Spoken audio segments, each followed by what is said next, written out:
Vanessa, put that phone away and help me with the gravy. My stepmother Claire snapped from across the kitchen, her voice sharp enough to cut glass. I looked up from my college textbooks scattered across the counter, where I had been studying between helping with Thanksgiving preparations. The tension in our Denver home was thick as molasses, and I could feel something wasn't right. My name is Vanessa McBride, and at 21, I was a junior at Colorado State University, majoring in criminal justice. I had always been fascinated by law enforcement, dreaming of becoming an FBI agent myself someday. The irony of that dream would soon become crystal clear. I lived at home to save money, commuting to campus 3 days a week while working part-time at a local accounting firm called Gravora Group.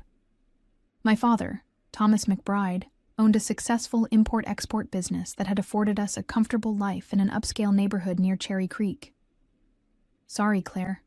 I was just finishing this chapter on federal investigations, I said, closing my criminology textbook and moving toward the stove. The smell of turkey and stuffing filled the air, but underneath it all was an undercurrent of anxiety I couldn't shake. Always with your nose in those books, Claire muttered, her perfectly manicured nails clicking against the wooden spoon as she stirred. Your father works hard to provide for this family. The least you could do is show some appreciation during the holidays. I bit my tongue. Claire had married my father 3 years ago, 6 months after my mother died in a car accident. She was only 15 years older than me, and she never let me forget that she was now the lady of the house. My father seemed different since their marriage. More secretive, more paranoid, taking calls at odd hours and disappearing for mysterious business trips. Where is Dad anyway? I asked, glancing at the clock. It was nearly 4 p.m. and our guests would arrive soon. He had to take an important call in his office. Something about a delayed shipment from overseas, Claire replied, but her voice wavered slightly. You know how demanding his clients can be. Through the kitchen window, I noticed a dark sedan parked across the street that I didn't recognize. It had been there all morning, and something about it made my skin crawl. Call it intuition, or maybe all those criminal justice classes were making me paranoid, but I had the distinct feeling we were being watched. The car's tinted windows revealed nothing, but I could sense eyes on our house. My phone buzzed on the counter, and I glanced at it quickly before Claire could scold me again. Unknown number. I almost ignored it, but something compelled me to look. The message made my blood run cold. Walk away immediately. Say nothing to anyone at the table, especially your father. Growing up, I had always idolized my father. Thomas McBride was a self-made man who had built his import business from nothing, after emigrating from Ireland in his 20s. He taught me about hard work, integrity, and standing up for what was right. At least that's what I believed until recently. Over the past few months, I had started noticing strange inconsistencies in his stories. Business meetings that ran until 3 a.m. Phone calls where he spoke in hushed tones about packages and deliveries. Most concerning was the way he had started asking me detailed questions about my college schedule, my friends, and even my social security number for what he claimed were insurance purposes. Vanessa, honey, could you help me understand something? He had asked just 2 weeks ago while we sat in his home office. For my accountant, I need to know all the places where your name might be listed. You know, bank accounts, credit cards, any business associations. At the time, I thought it was odd but harmless. Now, staring at that cryptic text message, every strange conversation came flooding back. The way he insisted I apply for a business credit card for emergencies. How he had me sign papers that he said were for college loan applications, but never let me read carefully. The way his business partner, Victor Kozlov, always looked at me with an uncomfortable intensity whenever he visited our house. Claire continued bustling around the kitchen, but I noticed her hands were shaking as she arranged the dinner rolls. She kept glancing toward the hallway that led to my father's office, where I could hear his muffled voice behind the closed door. His tone was agitated, urgent. Claire, I said quietly, is everything okay? You seem nervous. She whirled around, her face pale. Everything's fine. Why would you ask that? It's just that you've been jumpy all day. and Dad's been locked in that office for hours. Usually he loves helping with Thanksgiving dinner. Before Claire could respond, the doorbell rang. Through the front window, I could see our guests arriving. My Aunt Patricia and Uncle Robert, along with my younger cousin Jenny. Normal family members with normal lives who had no idea what kind of storm was brewing in our house. My phone buzzed again. Same unknown number. FBI agents are in position. When I give the signal, go to your room immediately. Do not warn anyone. Your life depends on it. My hands started trembling as I read the words. FBI agents? What could they possibly want with our family? I looked around the kitchen with new eyes, suddenly seeing everything differently. The expensive renovations my father had done last year. The new cars. Claire's designer clothes and jewelry. Where was all this money really coming from? Through the kitchen window, I noticed 2 more cars had appeared on our street. People in dark clothing were walking casually along the sidewalk, but their movement seemed too purposeful, too coordinated. My criminology training kicked in, and I recognized the signs of a tactical operation unfolding. Whatever was about to happen, I realized I was standing in the center of it. The front door opened, and the house filled with the cheerful voices of my relatives. Aunt Patricia swept into the kitchen with her usual warmth, carrying a homemade pumpkin pie and chattering about traffic on the highway. Uncle Robert followed behind her, already loosening his tie and commenting on how delicious everything smelled. My cousin Jenny, who was 17 and perpetually attached to her phone, gave me a quick hug before disappearing into the living room. "Vanessa, dear, you look pale," Aunt Patricia said, studying my face with concern. "Are you feeling all right?" "Just tired from school," I managed to reply, but my voice sounded strange even to my own ears. The text messages had shaken me more than I wanted to admit. I kept glancing toward the window, trying to spot the surveillance vehicles without being obvious about it. My father finally emerged from his office, his face flushed and his hair slightly disheveled. He was putting on his best jovial host performance, but I could see the tension in his shoulders and the way his eyes kept darting toward the windows. "Patricia, Robert, so good to see you," he boomed, embracing my aunt with what seemed like forced enthusiasm. "I was just finishing up some urgent business calls. You know how it is in the import game. The world never sleeps." "Oh, Thomas, surely you can take 1 day off for family," Aunt Patricia chided gently. Of course. Business is done for the day," he replied, but I noticed his phone was still clutched tightly in his hand. As we all gathered around the dining room table, I tried to act normal while my mind raced. The elegant table setting looked the same as every other family gathering, but everything felt surreal. The crystal glasses caught the late afternoon light, the china plates gleamed, and the golden turkey sat proudly in the center of the table. Yet underneath this picture of domestic perfection, I sensed something sinister lurking. My father said grace, his voice steady and familiar, but I found myself studying his face instead of bowing my head. When had the laugh lines around his eyes started looking more like worry lines? When had his smile begun to seem practiced rather than genuine? "Let's start with what we're all thankful for this year," Claire announced, cutting into the turkey with practiced precision. "Thomas, why don't you begin?" My father cleared his throat and lifted his wine glass. "I'm thankful for my beautiful family, for another successful year in business, and for the opportunities that lie ahead." The way he emphasized opportunities sent a chill down my spine. My phone, which I had discreetly placed on my lap, buzzed with another message. "Now, go to your room. Do not look back. Do not warn anyone." I felt my heart hammering against my ribs as I made a decision that would change everything. I pushed back my chair and stood up, my legs feeling unsteady beneath me. "I'm sorry, everyone. I need to run upstairs for a moment. I think I left something on in my room."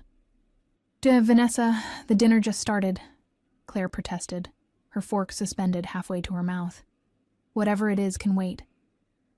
It'll just be a quick minute, I said, forcing a smile that felt like plastic on my face. I promise. I walked toward the staircase as casually as I could manage, but every step felt weighted with significance. Behind me, I could hear my family resuming their conversation, Aunt Patricia asking about Jenny's college applications, and Uncle Robert commenting on the football game.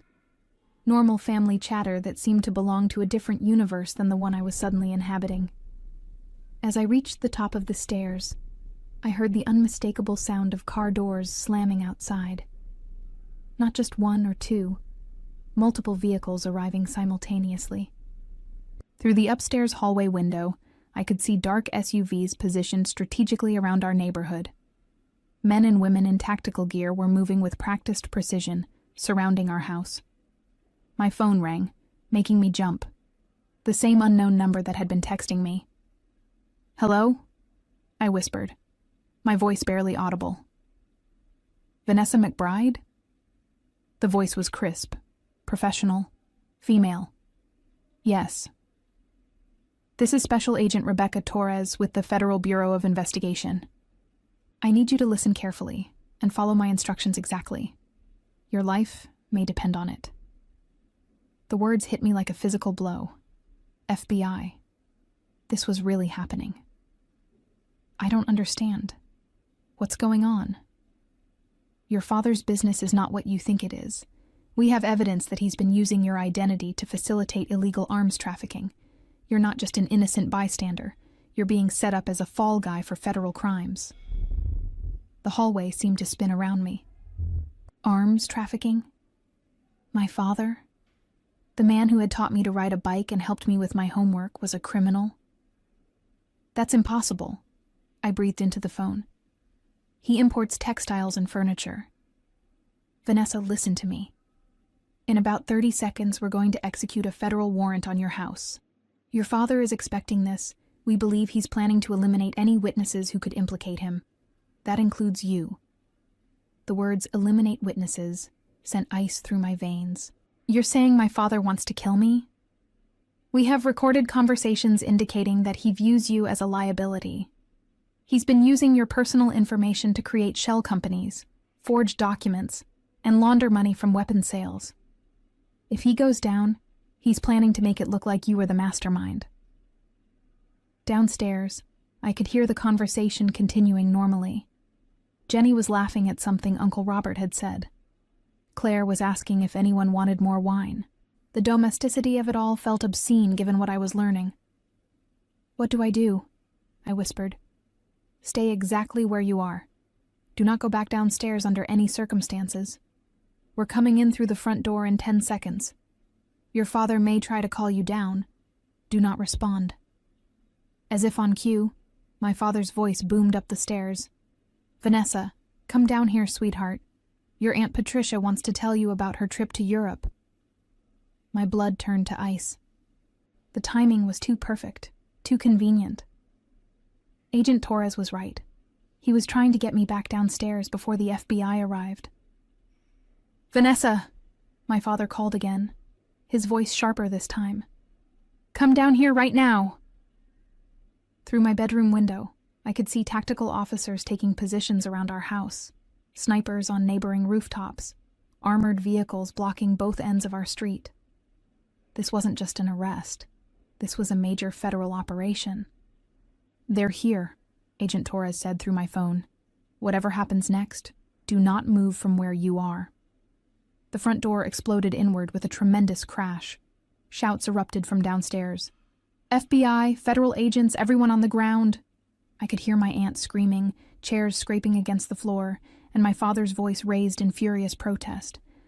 But what chilled me most was Claire's reaction, or rather, her lack of one. Instead of surprised screams, I heard her say in a calm, resigned voice, "Thomas, they know everything." The sounds from downstairs were chaos incarnate. Heavy boots thundered across our hardwood floors. Multiple voices shouted commands. "Hands where we can see them. Do not move. Secure the perimeter." Through my phone, Agent Torres kept me informed. "Your father just tried to reach for something in his jacket. My colleagues have him restrained. Your stepmother is being cooperative. She's been working with us for the past 6 months. Claire's been working with the FBI? The revelation hit me like a sledgehammer. Everything I thought I knew about my family was crumbling in real time. She contacted us after discovering your father's illegal activities. She's been providing information about his operation while trying to protect you. The reason she's been so tense lately is because she knew this day was coming. Downstairs, I could hear my Aunt Patricia crying and demanding to know what was happening. Uncle Robert's voice was raised in confusion and anger.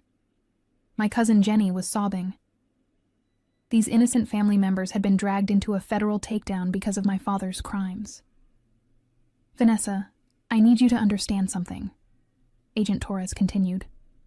Your father has been planning to disappear after this Thanksgiving dinner. We found evidence that he intended to fake your death and flee the country with the money he's stolen. You were never meant to survive today. The words made my legs give out, and I sank to the floor of the hallway. My own father, the man who had raised me, who I had loved and admired, had been planning to murder me. The betrayal was so complete, so devastating, that I couldn't even process it emotionally. Why? I whispered. Why would he do this to me? Money and desperation. His arms trafficking operation was worth millions, but it was falling apart. He needed a scapegoat, and he needed to eliminate anyone who could expose him. Your identity was perfect for creating the paper trail, and your death would have sealed the case shut. Heavy footsteps were coming up the stairs now. I could hear Agent Torres coordinating with her team. Subject is secured on the main floor. Victim is safe on the second floor. Moments later, a woman in FBI tactical gear appeared at the top of the stairs. She was tall, with short dark hair and kind but serious eyes.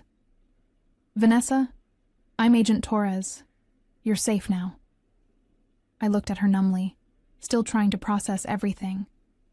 My aunt and uncle, are they okay? They're fine. Confused and scared, but unharmed. They had no knowledge of your father's activities. We're getting statements from them now, and then they'll be free to go. What about Claire? She's been invaluable to our investigation. Without her cooperation, we might not have been able to save you in time. Agent Torres helped me to my feet. She genuinely cares about you, Vanessa. That's why she risked everything to help us. From downstairs, I could hear my father's voice, no longer the warm paternal tone I knew, but cold and calculating. You have nothing concrete. Everything you think you know is circumstantial. Then I heard Claire's voice, stronger than I had ever heard it. Thomas, stop.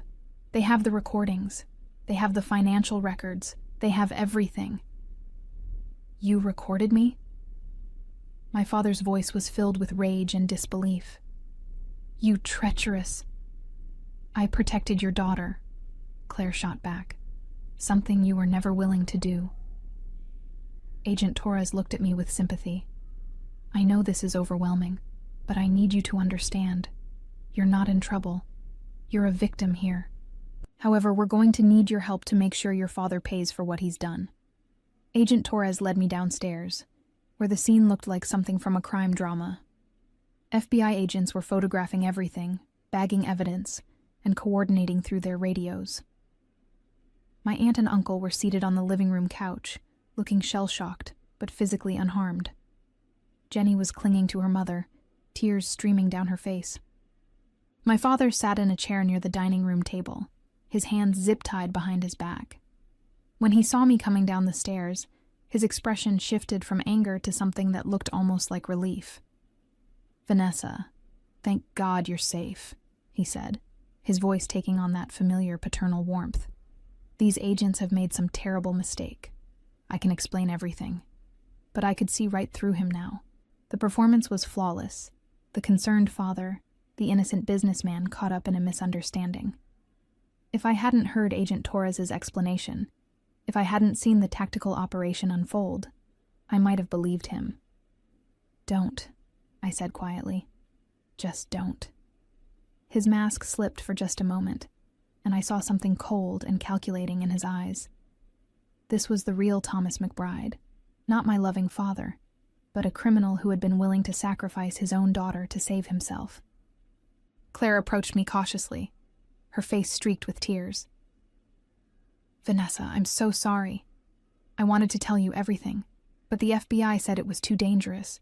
He was monitoring your phone, your email, everything." "How long have you known?" I asked her.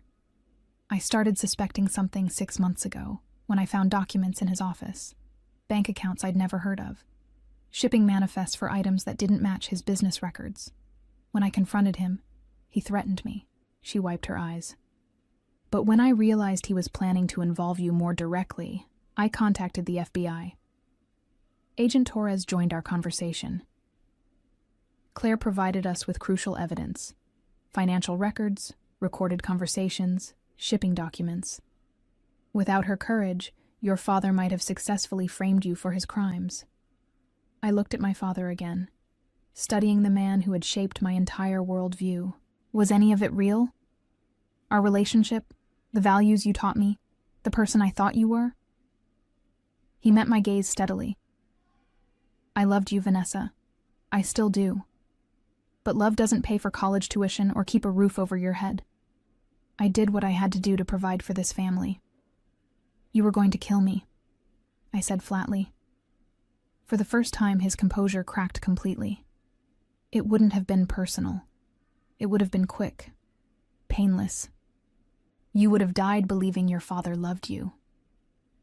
The casualness with which he discussed my planned murder was more chilling than any rage could have been. This wasn't the man who had raised me, or maybe it was, and I had never really known him at all. Agent Torres stepped forward. "Thomas McBride, you're under arrest for conspiracy to commit murder, international arms trafficking, money laundering, identity theft, and violation of federal firearms statutes." She began reading him his rights as other agents prepared to transport him. As they led him toward the door, my father turned back to me one last time. "I'm sorry it came to this, Vanessa. I truly am. But you'll understand someday. Family isn't always enough." "You're right," I replied, surprising myself with the steadiness in my voice. "Family isn't always enough. But love should be.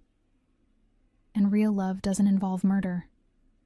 The look of genuine surprise on his face was the last thing I saw before the agents took him away. 6 months later, I sat in a federal courthouse in downtown Denver, watching my father's defense attorney make one final, desperate argument to the jury. The evidence against him was overwhelming. Financial records, recorded conversations, testimony from his criminal associates, who had agreed to cooperate in exchange for reduced sentences. But the most damaging evidence of all came from an unexpected source: me. In the weeks following his arrest, I had worked closely with the FBI to uncover the full extent of his criminal operation. They taught me how to access the shell companies he had created using my identity. Together, we traced money laundering operations across 3 countries. I helped them decode his communication patterns and identify other members of his trafficking network. What I discovered was worse than anything I had initially imagined. My father hadn't just been selling weapons. He had been supplying them to terrorist organizations and drug cartels. The blood money that had paid for my college tuition, our house, our comfortable lifestyle, was stained with the lives of countless innocent people. But it was the murder plot that sealed his fate. Claire's recordings revealed the chilling details of how he planned to stage my death. He had researched poisons that would mimic natural causes. He had practiced his grief-stricken father act in front of the mirror. He had even written a fake suicide note in my handwriting, claiming I couldn't live with the guilt of my crimes. "Ladies and gentlemen of the jury," the prosecutor said in her closing statement, "Thomas McBride didn't just betray his country. He betrayed the most sacred trust of all, that between a father and daughter. He was willing to murder his own child to avoid accountability for his crimes." As the jury filed out to deliberate, my father's eyes met mine across the courtroom. I felt nothing. No love, no hatred, no sadness. Just a cold satisfaction that justice was finally being served. The jury deliberated for less than 3 hours. When they returned, the foreman stood and delivered their verdict. Guilty on all counts.